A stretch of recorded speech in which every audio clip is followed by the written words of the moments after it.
L'événement passerait presque inaperçu et pourtant nous sommes à 2 semaines de l'ouverture des Jeux Olympiques d'hiver qui se déroulent cette année à Pékin. Et si la Chine craint toujours le virus, elle craint aussi, semble-t-il, la liberté d'expression. Oui, à 15 jours de la cérémonie d'ouverture, l'avertissement vient d'en haut. Le Comité international olympique et les autorités chinoises ne veulent pas que ces Jeux se transforment en tribune politique. Les athlètes sont donc priés de se taire. Sébastien Lebelzik, correspondant d'Europe 1 à Pékin. Avec la pandémie, c'est l'autre grande menace de ces Jeux Olympiques de Pékin. Les autorités redoutent en effet que certains athlètes profitent de l'événement pour critiquer la Chine.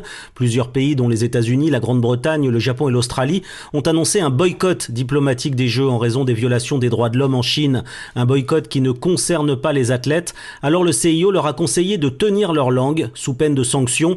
Un message appuyé par le porte-parole de la diplomatie chinoise. Le Comité international olympique a publié une déclaration sur l'interdiction des manifestations politiques et demande aux athlètes de ne pas protester sur les sites ou les podiums olympiques.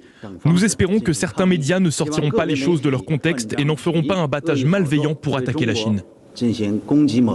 Les athlètes seront donc placés sous haute surveillance, y compris sur leur téléphone portable. Selon un laboratoire de recherche canadien, l'application servant de passe sanitaire aux participants comporterait des failles de sécurité permettant d'espionner les conversations.